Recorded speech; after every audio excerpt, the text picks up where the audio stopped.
Panibagong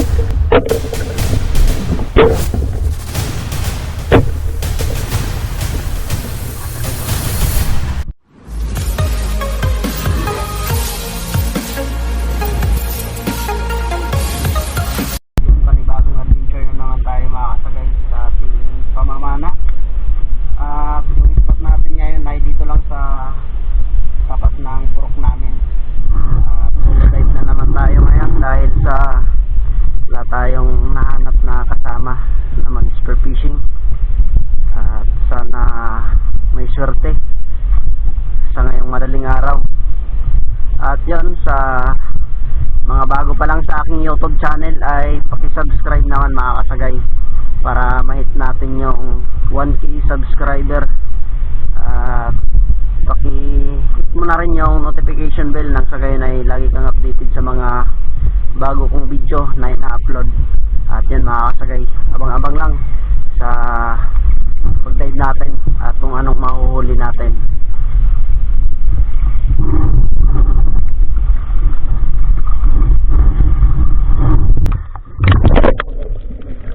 Alright, first drop natin mga kasagay. Dito muna tayo sa mababaw.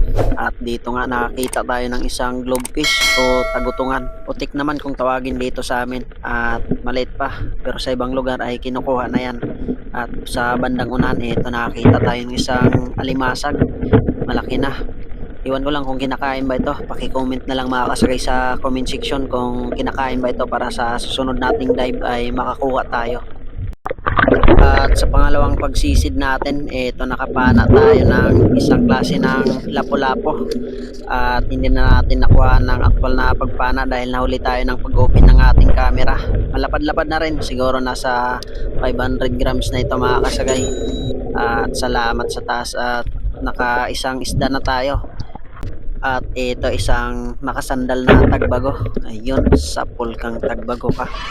At hindi gaano kalakihan mga kasagay, pero ayos na rin to pangdagdag sa ating pangulam. Ingat lang din tayo sa paghawak nito mga kasagay dahil malaki man o maliit, masakit din to makatinik. Dive ulit tayo mga kasagay at hanap na naman tayo ng mapapanang isda. At dito may natanaw na ako na isang isda. Katawan lang yung ating unang nakita at ulo lang yung nakalabas. At eto, kasintay na natin. Ayun, sapul kang danggit ka. Malapad na rin pala mga kasagay. Akala ko nung una ay maliit pa pero good size na rin pala. Dito sa area na to may naispatan ako na isang tagbago. At ito yung ating pang-apat na isda sa ngayong madaling araw. Ayun, natamaan natin mga kasagay. At hindi ko lang pala napansin na may kasama pala ito, nakasiksik lang dun sa tabi niya at hindi na natin nakuha. Abanti tayo ng konti at hanap tayo ng mapapanang isda. At ito, may nakita tayong isang matangkusa. Bunggan naman kung tawagin dito sa amin. Ayun, natamaan natin mga kasagay. Ito yung isa sa isdang masarap sa prito, lalo na sa tinula. Hanap na naman tayo. At dito, napakaganda ng pagkadikit ng isang danggit. Ayun, sapul kang danggit ka. Patalasan lang talaga ng paningin sa paghanap ng isda mga kasagay. Dahil minsan yung mga danggit na ito bumabagay lang sa mga bato kung saan sila nakadikit. At ito isang lawihan mga kasagay. Ayun, na headshot natin.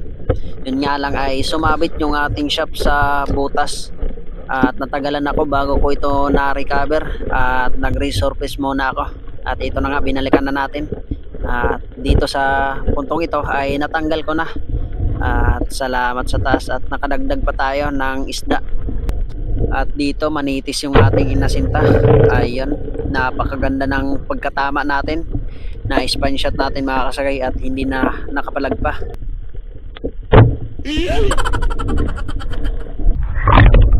Sisid na naman tayo mga kasagay at andito tayo sa kantuhan sa pagitan ng bato at buhangin.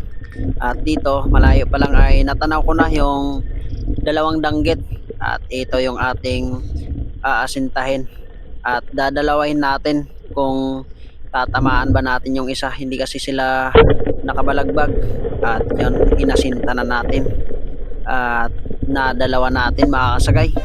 Bira lang yung ganitong mangyari na tatamaan natin yung dalawa na hindi nakabalagbag. Siguro tsamba lang yung ganitong pangyayari na natamaan natin. Double kill. mga kasagay.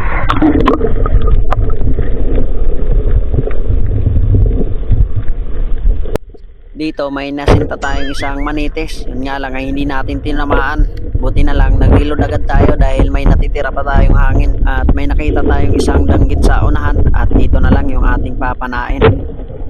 Ayun, natamaan natin mga kasagay. Mabuti na lang hindi nasayang yung ating pag-drop at may naiangat tayo. Sa sumunod na pag-drop natin, eto, manitis yung ating naispatan. Yun, sa pool kang manitis ka. Ay, pagkasayang, nakawala pa. At dito, nag-drop na naman tayo dito sa buhanginan. At dito rin, may naispatan tayong dalawang danggit. Dadalawahin ko sana, yun nga lang ay kumaripas yung isa. Kaya pinana ko agad din yung katabi niya, baka kumaripas din. At yun, natamaan natin. Napakaganda ng pagkatama natin sa danggit na ito. Abay, nakawala na naman. Huli na, naging buhangin pa. At dito, nakapana tayo ng isang pusit. Hindi nga lang natin nakuha ng actual na pagpana dahil nahuli na naman tayo ng pag-open ng ating camera. At nasa 400 grams na ito. Sana makadagdag pa tayo nito para may pang adobo tayo pagka-uwi natin. Salamat. Isa rin tayo nagpusit mga kasagay.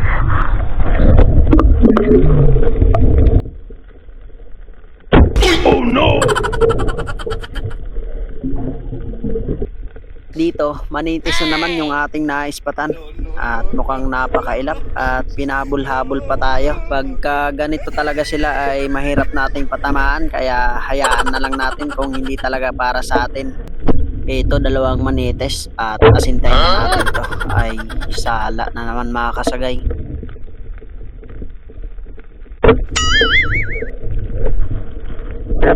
Andito pa rin tayo sa buhangin at eto, nakatama na talaga tayo ng isang manitis. At sa bandang unahan ay mayroon siyang kasama kaya reload muna tayo. At eto na nga, ay hindi na naman natin tinamaan. Sisid tayo uli at eto, manitis na naman. Ayun, sa pulkang manitis ka. Napakaganda ng patama natin sa isdang ito. Na-spine shot natin mga kasagay. At dito sa area na to, umabanti na tayo papunta sa medyo mababaw na area kasi napagod na tayo sa kakahabol ng mga manitis. At ito na nga, nakatagpo tayo ng isang samaran. Good size na rin ito kaya pinitasan na natin. At pwede na to sa pang-ulam natin. At pwede rin natin isama kung magbibinta tayo pag nakarami tayo mamaya. Ito, dalawang magjuwang samaral kaya pitasin na natin to. Ayun, na double kill natin mga kasagay. Salamat sa taas at nakadagdag tayo ng dalawang samaral dito sa parteng mababaw. Ito na naman siya, isang manitis ulit kaya pitasin na natin to. Ayun, nagitik natin mga kasagay. Wala nang kapalag-palag pa. Marami na sana tayong manitis na nahuli kung hindi lang mailap at hindi nakakawala. At dito sa area na to, samaral uli yung ating naispatan. Kaya pitasin na natin to, baka pitasin pa ng iba. Yun, natamaan natin mga kasagay at mukhang swerte tayo sa madaling araw na ito. At dito mga kasagay, nasa mababaw na talaga tayo. Mga isang dipa na lang yung ating sinisisid dahil paahon na tayo. At hanap tayo uli.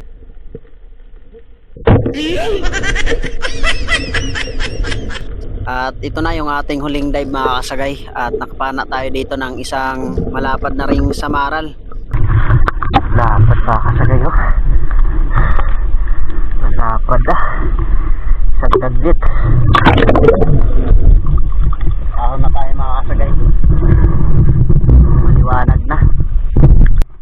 Mukhang makakabinta tayo nito mga kasagay. At marami-rami yung ating nahuling isda. At kung sa pang-ulam lang ay sobra-sobra na ito kaya magbawas tayo, magbinta tayo kahit mga 1 kilo, ayos na rin yun. At hindi na tayo logi nun sa pag-dive natin dahil pang-ulam lang naman yung ating habol dito na makahuli tayo ng mga sariwang may ulam. At yun mga kasagay, abang-abang lang sa shoutout natin. Nasa dulo ng video na ito, yung shoutout natin. Yun, kung umabot ka sa dulo ng video na ito ay huwag mong kalimutang mag-subscribe at hit mo na rin yung notification bell para lagi kang updated sa mga latest nating video na ina-upload. At lagi akong magpapasalamat sa walang sawang suporta, lalo na sa mga silent viewers ko dyan, mga solid supporters, at laging nakaantabay sa mga ina-upload kong video. Sa mga bago kong subscriber, maraming salamat sa inyong suporta. At yun, abang-abang lang sa shoutout natin. A few moments later. Shoutout na tayo mga kasagay dun sa mga nagpa-shoutout sa nakarang video natin. At sa mga kapwa kong mangingisda at kapwa kong mga espero na may channel yon, pakisuporta na lang din sa kanila. At pasensya na kayo mga kasagay kung medyo natatagalan yung ating pag-upload ng video dahil mag-isa lang tayo na nag-i-edit sa ating video na ina-upload. At pagka-Lunes kasi hanggang Sabado yun, busy palagi tayo sa trabaho. At pagka-Linggo naman, day off natin yon, kaso nga lang ay yun, pumapalaot ako para mangisda. At isa naman sa tumambay ako ay wala tayong ginagawa, maboboard lang ako. Nasanay na kasi yung katawan ko na palaging may ginagawa kahit na kailangan nating magpahinga. Yun, pumapalaot pa rin tayo. At yun, shoutout na tayo. Unang-una, shoutout kay Judy Driver TV, Toragsoy. Shoutout kay Buhulana Mijoy, Boon Fishing TV, shoutout. Cool Joyce Channel, Winning TV, Bandido PH, shoutout idol. Jusper TV, Altoms Channel, shoutout. Mayot Adventure, si Badong Vlog, yun, shoutout idol. At ingat ka palagi sa iyong pangingisda at panglalambat. Sana marami kang maiuwi palagi na huli. At gabayan ka palagi ng ating mahal na Panginoon. Shoutout din kay Christian Esperon, Regis Adventure, Spear Fishing, Humalig Ako Vlog, Waray Vlog, Rolly Vlog, Juice Vlog Amigos, Ray Ray Vlog, DJ Mix Vlog, shoutout idol. At ride safe palagi. Shoutout kay Atasan Jan Benedicte. Shoutout kay Sir Danilo Adalim at sa anak niya, Chuds Friends Adalim. Shoutout din kay Leonons Fishing Adventures. Shoutout din kay Rodjoy Fishing Adventures. Yun, ingat kayo palagi mga master at sana ay marami kayong maiuwi at nakakatuwa palagi yung inyong pagpipishing dahil marami kayong nakakabanding na mga kapwa nyong mangingisda at namimingwit. At ingat kayo palagi kung saan man kayong spot na makakarating. Shoutout din kay Dolph TV Mix Vlog, Jun TV Vlog, shoutout idol at maraming salamat palagi sa iyong panonood at pagsubaybay sa aking mga video na ina-upload at ingat ka palagi sa iyong pamamana dyan sa lugar nyo. Shoutout din kay Rapi Spear Fishing at sa kapatid niya, Rainan Fishing Adventure. Yun, ingat kayo palagi mga idol. At nakakaingit yung pamamana nyo dyan sa lugar nyo dahil ang daming isda na malalaki. Dito kasi sa lugar namin ay halos wala nang mahuli. Pag may sumampa lang yon, meron tayong mahuling malapad-lapad. Pero pag mga yun, wala talagang sampa ay wala. Yung mga good size lang yung nahuli natin. Shoutout din kay Brothers TV, Matandang Espero, Manoy Nil Vlog, Kuya North TV, shoutout. Pida Perez, Annabelle Channel, Alyansa 273, Brother Nong Official, shoutout. Liti Espero, Bisayang Kano TV, shoutout idol. At dive safe palagi. Binubix Vlog, CCG TV, Bere Espero, kay Arbok TV, shoutout idol. At shoutout kay Mil Spear Fishing TV. At yun mga kasagay, yun lang muna yung ating shoutout. At sa mga gustong magpa-shoutout, comment lang kayo sa baba para sa susunod nating video o adventure ay may sigaw ko o may shoutout ko yung pangalan nyo. At kita-kita na lang tayo sa susunod nating adventure. At maraming salamat sa mga silent viewers ko, mga solid supporters at mga taga-subaybay. Yun, maraming salamat sa inyo. At ingat kayo palagi sa inyong pang-araw-araw na ginagawa. At yun, kita-kita na lang tayo sa ating susunod na adventure. Alright.